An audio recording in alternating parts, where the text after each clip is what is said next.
last poem is not easy, not difficult. Basically, it's about a jar that the speaker placed on the wilderness of Tennessee. And Tennessee is a place filled with mountains and trees.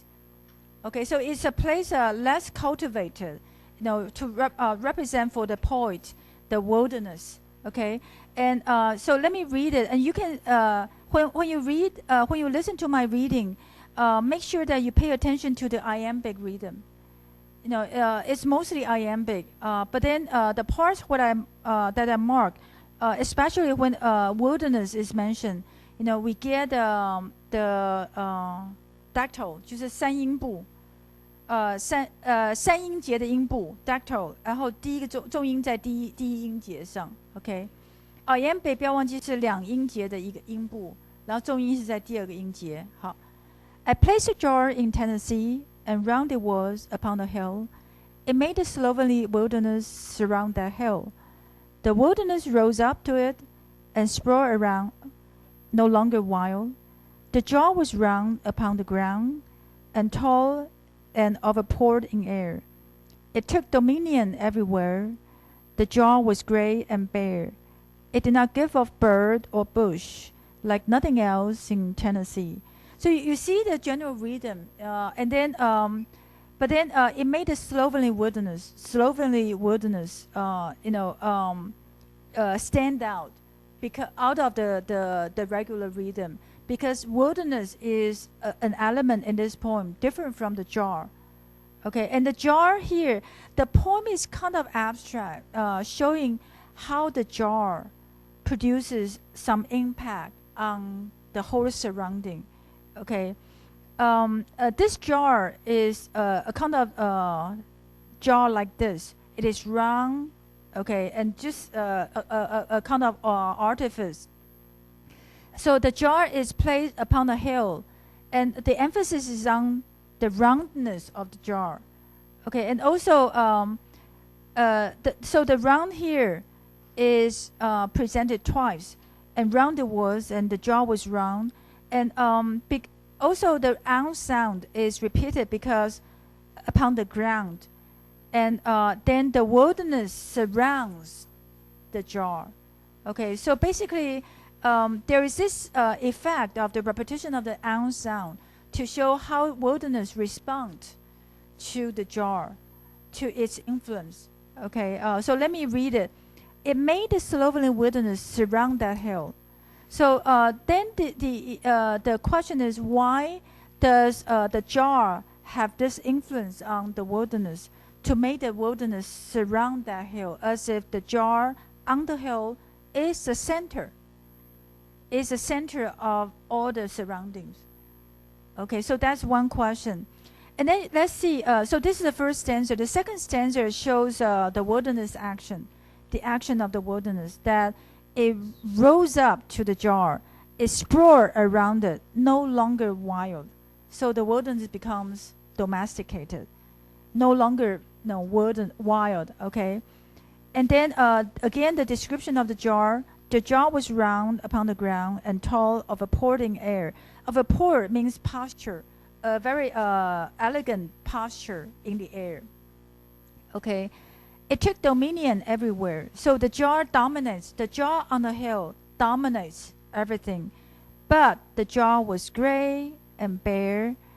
It did not give a bird or bush. So here, up to the line, it took dominion everywhere. The jar seems to be significant, also central, influential. But then in the last three lines, the speaker admits another aspect of the jar, which is that the jar is non-productive. Unlike nature, which is ongoing, productive, and living, the jar itself is dead. Okay, so here at the end, it says that it did not give off. Give off means produce. Give off bird or bush, like nothing else in Tennessee. So the roundness and surroundness of the whole poem is also suggested by the repetition of the Tennessee, in the beginning and at the end.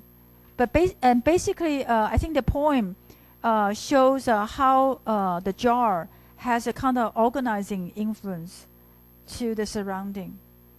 Okay, like art, if you present a painting of like a mountain or a tree, it gives an interpretation of the mountain or the tree. It offers some kind of organization. It frames the scenery and produce meanings out of the scenery. But then, nature itself is alive. But paintings or literature, they are not alive unless they are read. They are talked about and they are thought about by us. We readers bring them back to life. Work of art itself is dead. Okay, so I think that's the basic idea. And make sure that you pay attention to the rhyme.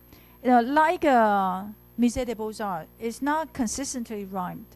Okay, but where the jar is mentioned, it is rhymed. Like hill and hill, round, air, where, bear. No, this is where the jar is mentioned. When wilderness is mentioned, no, it's not rhyme. There are no rhyme.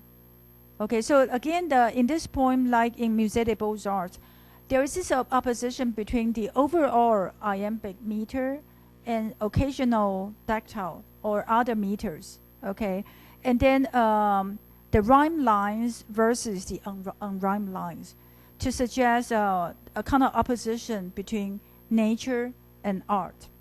I'm kind of rushing through to the end. I'm sorry I don't have time to show you Vincent, but I guess some of you should know it. And online, and also if you follow the links, you can get some examples. Yeah. Okay, let's take a quiz now. Okay, let's start. What does this mean in this is all you have owned in Earth?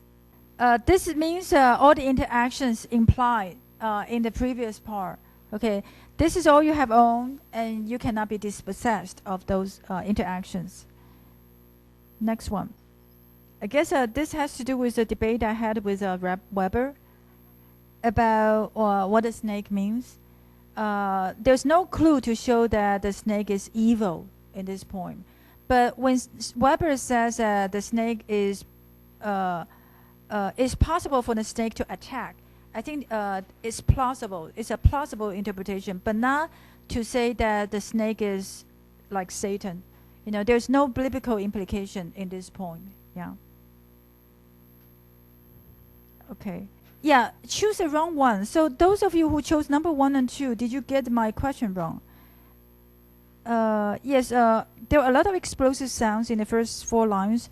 And the second 4 lines, mellifluous sound effects and open vowels. Yes. Okay, number 4. It doesn't describe the painting techniques or skills. Remember I told you about the rhyme? There are rhymed, some lines which are rhymed, a lot of unrhymed lines. Okay, so its language is deliberately unpoetic. Okay, let's move on. The last question. The jar and the surrounding, they are interacting, right, with each other. So this nature rose up to it and surrounds it. Okay, so the jar does not destroy nature. The jar only, as an example or as a symbol of art, the jar only organizes nature. Okay, and then it's not free verse. Remember I told you that it's pretty much iambic, and then there are rhymes in some lines, so it's not free verse. Okay.